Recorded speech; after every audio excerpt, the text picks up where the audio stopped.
안녕하십니까? 다시 한번 이 자리에 나오신 우리 모든 성도님들, 오늘 하루도 성령님의 충만함을 입어 또한 모든 삶 속에서도 오직 믿음으로 이겨나갈 수 있기를 간절히 축원합니다. 확진자가 계속 조금씩 늘어나고 있는 추세 가운데 있는데 우리가 더욱더 열심으로 하나님께 기도하며 이 모든 것을 또한 주님의 능력으로 이겨나갈 수 있도록 우리가 더욱더 구하고 찾고 두드려야 되는 시기인 줄로 믿습니다. 오늘 하루도 그런 믿음으로 모든 것을 이겨나갈 수 있기를 간절히 바라겠습니다. 요한계시록의 말씀을 우리가 다시 한번 돌아보면 예수님께서 사도 요한에게 놀라운 모습으로 환상으로 보여주셨습니다. 그게 1장의 말씀이었고 2장과 3장은 7교회에 보낸 편지의 내용들을 말씀을 하고 있는 것이죠. 그래서 우리 자신의 신앙의 모습을 되돌아보고 우리가 주 안에서 부족한 것, 허물 많은 것을 속히 회개하여 주님께 나오라라고 말씀을 하고 있습니다. 또한 그 위에 4장과 5장에서는 이제 하나님의 계시를 보여주기 위해서 하늘 보좌로 사도 요한을 불러 세워주시고 그 위에 앉으신 하나님의 영광과 그런 존귀와 찬양을 올리도록 모든 만물이 찬양을 올리도록 하고, 또한 5장 말씀에서는 이제 그인을 떼시기 합당한 어린 양 대신 예수님의 모습을 보여주면서 존귀와 영광을 다시 한번 돌리는 모습을 말하고 있습니다. 이제 6장부터는 이후에 좀 우리가 말씀을 받기에 참 부담되는 이제 재앙의 심판의 말씀들을 이야기하고 있습니다. 전체적인 큰 줄기는 이제 7인에 대한 재앙과 또 더불어서 7인의 재앙이 끝나자마자 7나팔의 재앙, 그 다음에 나팔의 재앙이 끝나면 7대접의 재앙, 3번에 걸쳐서 하나님의 큰 재앙이 이루어지는 것이죠. 근데 그 전체적인 흐름은 이제 7인은 6번째 인까지는 재앙이 일어나고 마지막 7인을 뗄 때는 이제 7나팔로 변하게 되는 것입니다. 또 마찬가지로 6째 나팔까지는 재앙이 이루어지다가 7째 나팔 속에서는 7대접의 재앙이 다시 시작되는 그런 흐름을 가지고 있습니다. 그 중간중간에 또 여러 가지의 모습의 이야기를 하고 있죠. 14만 4천에 대한 이야기도 말씀이 나오고 두 짐승에 또한 두 증인에 대한 말씀도 나오고 있습니다. 일단 그런 전체적인 흐름에서 오늘 6장의 말씀은 7인에서 또한 6째 인까지 나타나는 하나님의 심판에 대해서 얘기를 하고 있습니다. 전체적인 내용을 간단하게 보면 첫 번째 인에서 4번째 인까지는 무엇에 대하냐? 여러 말과 그 말탄자의 재앙 심판에 대해서 얘기를 하고 있는 것이죠. 또한 5째 인의 때는 하나님의 복음을 인해서 믿음을 해서 순교한 자들에 대한 신원, 하나님 우리를 어느 때까지 이렇게 놔두겠습니까? 우리를 핍박하는 자를 하나님 심판하여 주십시오라고 그렇게 강구하는 신원에 대해서 얘기를 하고 있습니다. 마지막 6째 인 때는 천재지변에 대한 그런 심판을 얘기하는 것이죠. 자, 첫 번째 인에 대해서 잠깐 우리가 보게 되면 2절 말씀에 다음같이 말씀하고 있습니다. 자, 첫 번째 인 때는 그 말이 어떤 말이냐? 흰 말이고 그 말탄 자는 활을 가졌다. 또한 면류관을 받고 이기고 또 이겼다라고 말하고 있습니다. 이것은 이겼다는 것은 무엇이냐? 그 권능과 능력으로 그 모든 맞선 이들을 다 이겼다. 하지만 받는 입장에서는 그 모든 것을 패하고 또한 점령당했다, 지배당했다라는 것을 얘기하는 것이죠. 이것은 결국은 세상을 심판하시는 하나님의 섭리와 모습이라고 할 수 있을 것입니다. 이것이 악한 영으로 이루어졌는지는 우리가 판단할 수 없지만 그러나 심판 가운데 첫 그런 발임을 우리가 볼 수 있다는 것이죠. 둘째 인은 무엇이냐? 둘째 인의 말은 붉은 말이다라고 말하고 있습니다. 붉은 말의 탄자는 무엇을 가졌냐? 칼을 가졌다라고 말씀하고 있고, 또한 모든 화평을 다 제하여 버리고 서로 죽이고 있다라고 말씀하고 있습니다. 첫 번째 인이나 두 번째 인이나 결국은 전쟁에 따른 그런 고통과 또한 그런 절망, 슬픔을 얘기하는 것이죠. 세 번째는 어떤 말이냐? 세 번째는 검은 말이다라고 말씀하고 있습니다. 그 탄자는 저울을 가졌는데 이 재앙은 기근, 전쟁에 따르는 그 기근과 가뭄을 말하는 것입니다. 그래서 6절 말씀 오면 여러 음식물들, 물질들이 재물들이 어떻게 되냐? 그 값이 많이 오를 수밖에 없다는 것이죠. 가뭄으로 해서 또 기근으로 인해서. 그래서 한 데나리온에 밀 한 대가 되고 또 한 데나리온에 보리 석 대가 된다라고 말하고 있습니다. 한 데나리온은 한 사람이 일을 해서 하루에 번 임금을 말하는 것이죠. 그 하루에 번 임금의 값어치가 어떻냐? 밀 한 대밖에 안 된다는 거예요. 또 어떤 때는 보리 석 대밖에 안 된다는 것입니다. 그만큼 물가 상승이 높아진다라는 것을 얘기하는 것이죠. 그만큼 수확량, 재물이 없다는 것을 얘기를 하는 것이죠. 마지막으로 네 번째 말은 어떤 말이냐? 청황색 말인데 그 청황색 말은 사망과 음부가 그 뒤를 따르고 땅의 4분의 1의 권세를 얻어서 검과 흉령과 사망과 땅의 짐승으로서 사람들을 죽이더라라고 말씀을 하고 있습니다. 또한 5번째에는 말하듯이 먼저 순교한 자들이 하나님께 신원하는 것에 대해서 얘기를 하고 있는 것이죠. 또한 12절 6번째 인때는 천재지변, 하늘에 있는 모든 만물을 통하여 하나님의 지향이 임하는 것을 얘기하고 있습니다.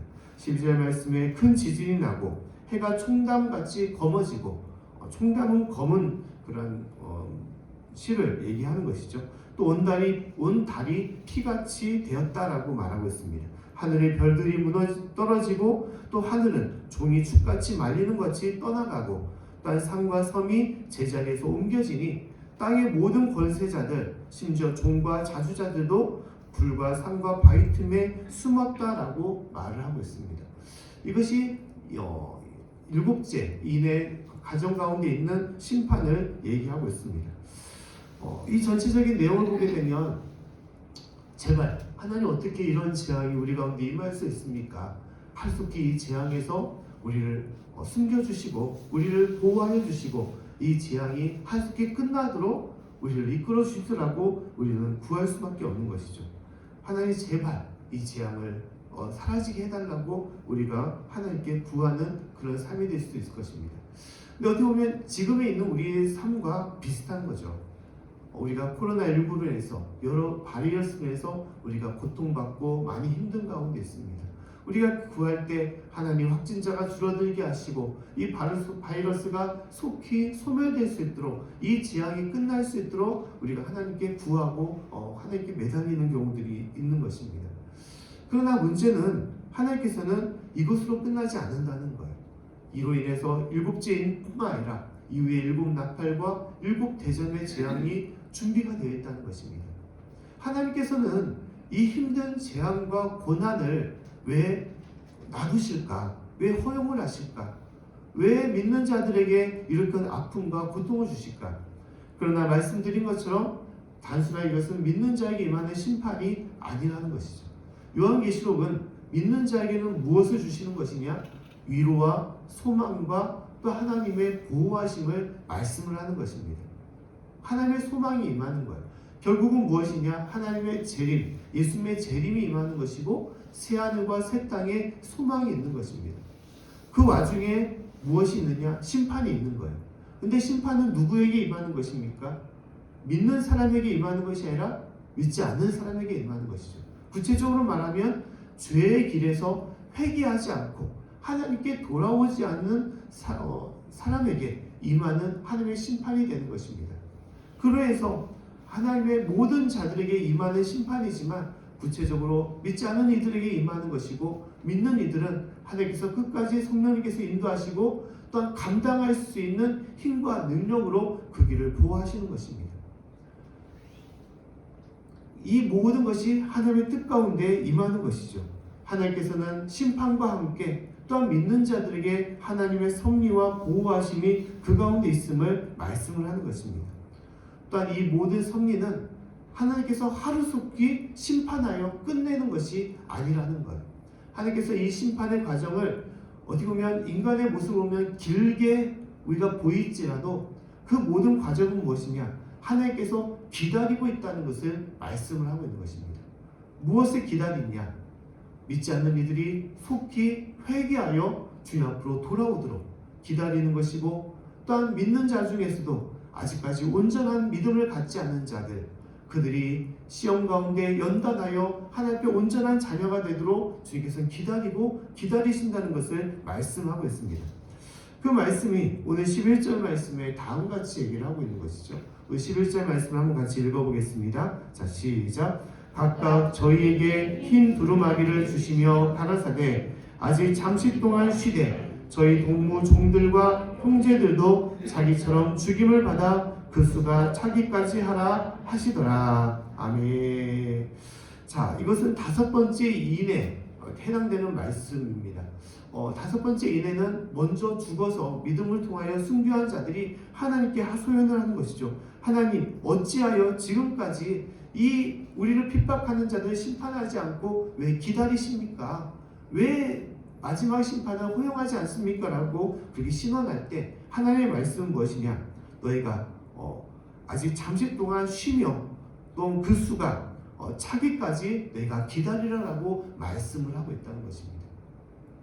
아직 때가 남아있다는 것이죠. 그 수가 차기까지. 그 수가 찬다는 것은 무엇이냐? 하나님께로 돌아올 영혼들이 아직까지 있다는 것입니다. 하나님께서 구원하실 영혼들이 아직까지 남아있다는 거예요. 그 영혼들이 돌아오기까지 너희가 기다리고 기다리라라고 말씀을 하는 것이죠.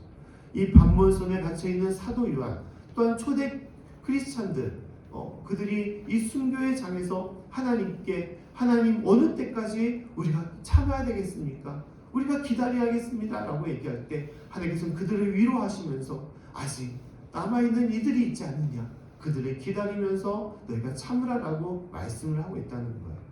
사랑하는 성도 여러분, 모든 환난과 역경과 시련이 우리 가운데 끝이 보이지 않고 우리를 힘들고 어렵게 할지라도 그 모든 과정은 하나님의 역사 가운데 임함을 우리는 바라봐야 되는 것입니다. 그 가운데서도 하나님께서 우리에게 감당할 수 있는 힘과 능력을 주시는 것이고, 또 아직까지 회개하여 주 앞에 돌아올 잃어버린 양 한 마리, 잃어버린 탕자가 돌아오기를 바라는 하나님의 기다림과 그 은혜가 있음을 우리는 바라봐야 되는 것입니다. 또 부족한 우리가 이 모든 기간 동안에 믿음으로 다시 한번 연단하여 인내하고 주 앞에 온전히 설 수 있는 참 제자로, 참 자녀로 주께서는 바로 설 수 있도록 우리 이끌기를 원하시는 것입니다. 사랑하는 성도 여러분, 진실로 어렵고 힘든 가정 가운데 우리가 있을지라도 그 가운데 하나님의 역사와 손길을 바라보시고 믿음으로 참고 기다리며 나아갈 때 변화받고 연단되어 하나님 앞에 온전히 설 수 있는 저와 여러분이 될 수 있기를 간절히 축원합니다. 힘든 모든 가정 가운데 있지만 그것을 우리를 변화시키고자 또 우리를 참된 하나님의 자녀로 세우기 위한 하나님의 역사임을 우리는 바라봐야 되는 것입니다. 우리가 이렇게 삶에 있어서 여러 가지 우리가 훈련을 받을 때가 있습니다. 삶의 모든 많은 연단을 받을 때가 있어요.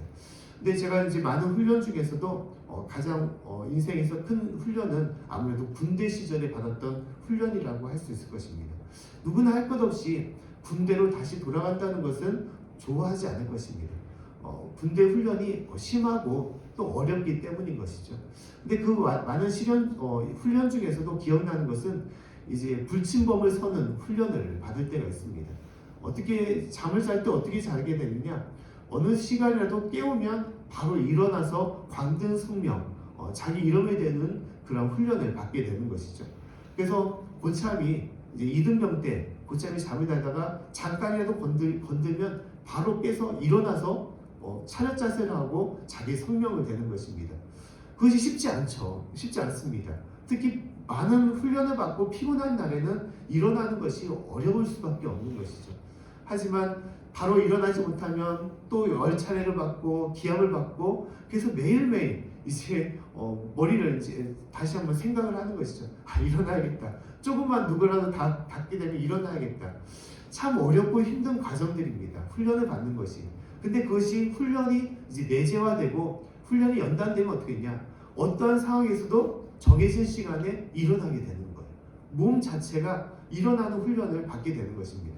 근데 제가 참 그런 군대 시절들이 어렵지만 그런 것들 중에서 많은 이렇게 목회 훈련도 또 도움이 된다라고 저는 생각이 됩니다.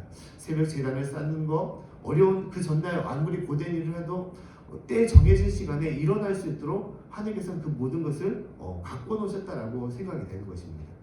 우리의 모든 것들이 그런 것 같아요.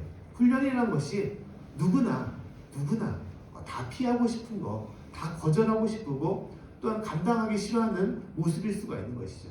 하지만 그때를 우리가 감당하고 나아가게 된다면 우리가 다시 온전하게 변화된 모습으로 어떠한 더 큰 어려움과 역경이 있을지라도 그것을 감당하고 이겨나갈 수 있도록 주님께서 그 길을 이끌어 주신다는 것입니다.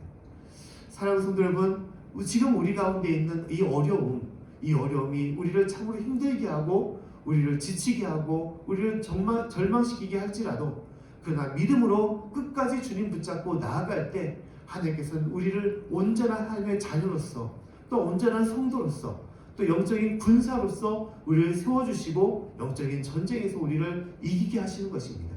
진실로 그 소망으로 우리가 살아갈 수 있기를 간절히 축원합니다.